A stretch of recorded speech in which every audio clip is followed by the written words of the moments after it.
assembly line. So you're going to see, I think it's 6 poses. I think there's 2 of each pose in this unit, but we're going to just knock them in here. But I appreciate you stopping by and following. And if there's anything that's out of whack, if the music is too loud, if I'm too soft, if I jump off screen or get out of focus, just give me a holler in the chat, and I'll try to sort it out. So should be able to take care of that. So again, contrast paints are all the rage, but thick washes have been a thing forever, and so that's all I did was mix up a thick wash here. And you can see that that's going to give me a little bit of variance in here, and because I'm doing units, I'm concentrating on efficiency and speed, getting a nice tabletop quality without spending multi-hours per figure. So that's kind of what the goal is on this unit. And so there we go. So we'll let him dry. That'll give us just a little bit of tonality. We've got 3 that have these light shirts, and I've got 1 set of pants that are light. And I'm just checking to make sure we've got them in frame. And so I'm just going to come in here and lay a little bit of extra tone into the tunics and the shirts. So, and by the time I come back here to do the highlighting, this will be dry. So these are Old Glory figures. They're we talked briefly yesterday on Keyline stream. Oh yes, I watch a lot of other people's streams. There's no historical painters, so I watch everybody. I'm not proud. I learn so much from all the other great painters on Twitch. I've been painting a long time, but I can tell you just in 3 or 4 months of watching Twitch streams, I've upped my game quite a bit. The techniques that are shown on stream, of course, are the best painters, and I've learned a lot. I've painted, probably close to 10,000 figures, but there's still, every day you can learn. There's, if you're not learning, you're not living. So I love watching other people's streams. I do it as much as I can, and I think being part of the community and encouraging the painters is part of being a viewer. It keeps them motivated, and then you get your questions answered. I had like 25-year hiatus on painting. Last time I painted, I had no idea about primers, washes, or thinning paints. Well, we all learned the hard way, that's for sure. I was very fortunate when I was a young man that I had a mentor. My uncle was a military war gamer when I was a young man.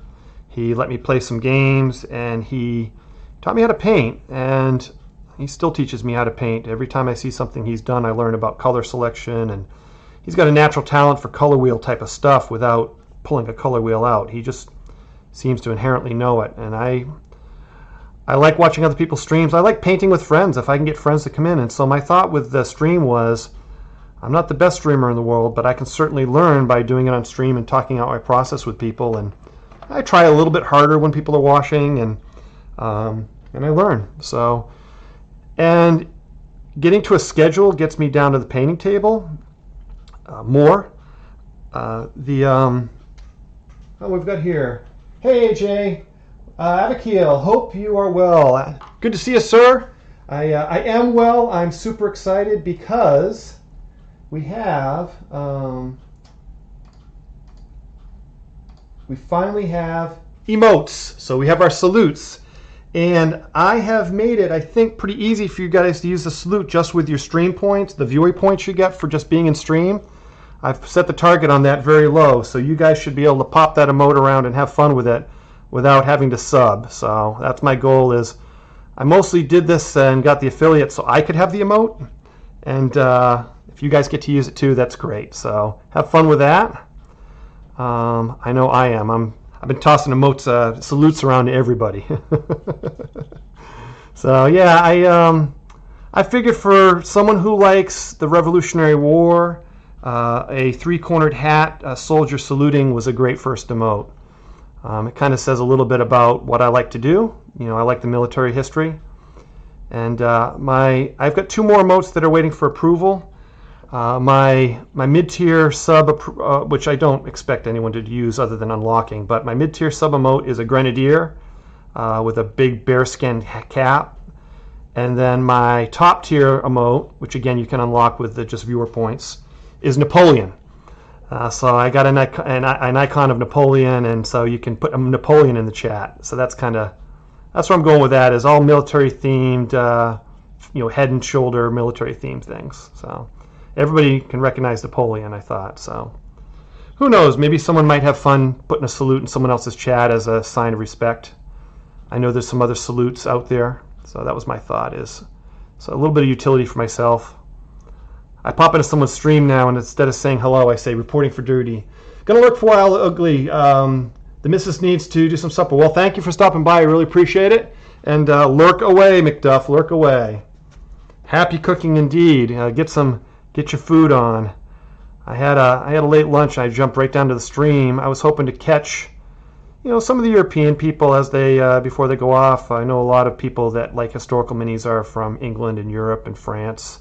And Italy has a big following for military wargaming, so I want to do my weekday streams early enough so I can catch them late night, and then my Sunday streams are early in the morning for me. Well, early, my 10 a.m. to like 1 p.m., which is their early evening, late afternoon. So that was my thought. Okay, so I've got these guys here. I've got my my quick wash on them.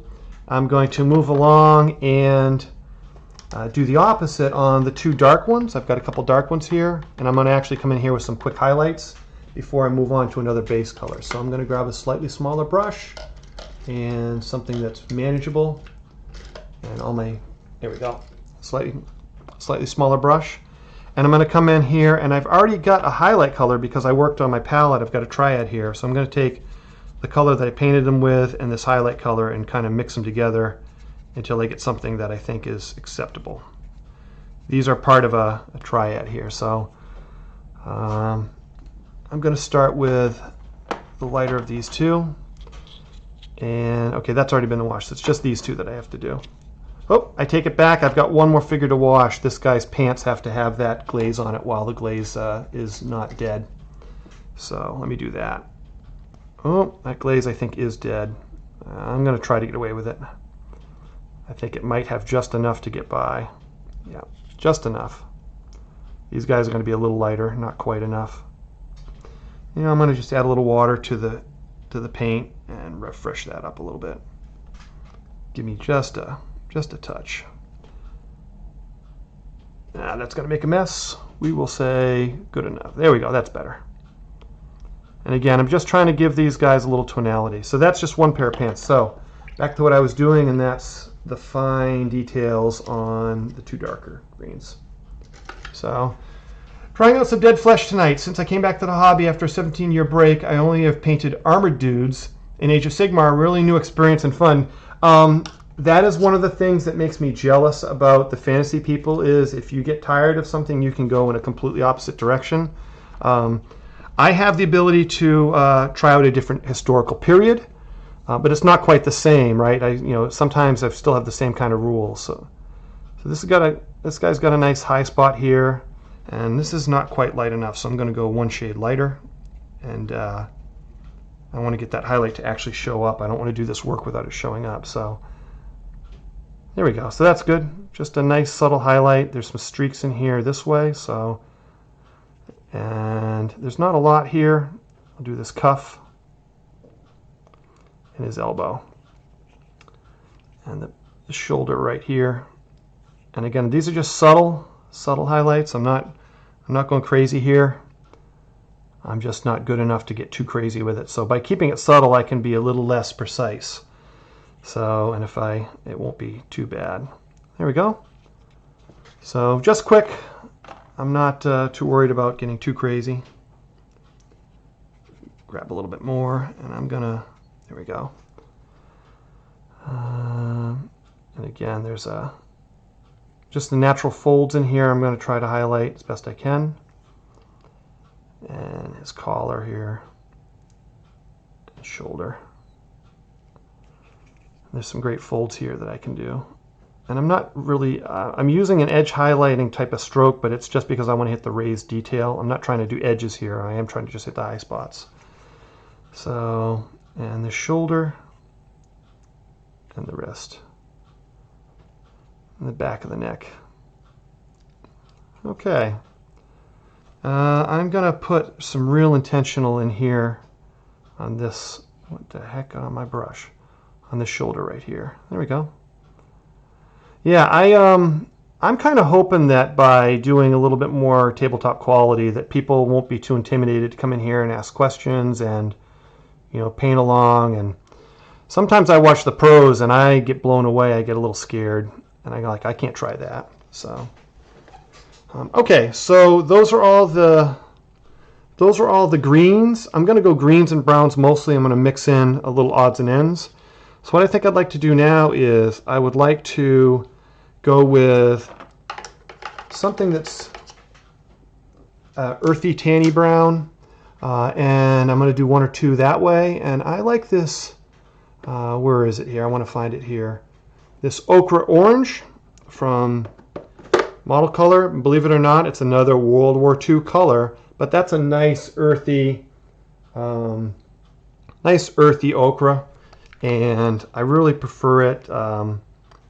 Medievals, I want to go with, you know, washed out muted colors. These guys don't have modern dyes.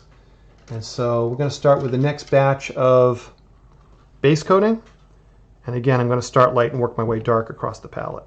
So I'm just getting this lit up a little bit.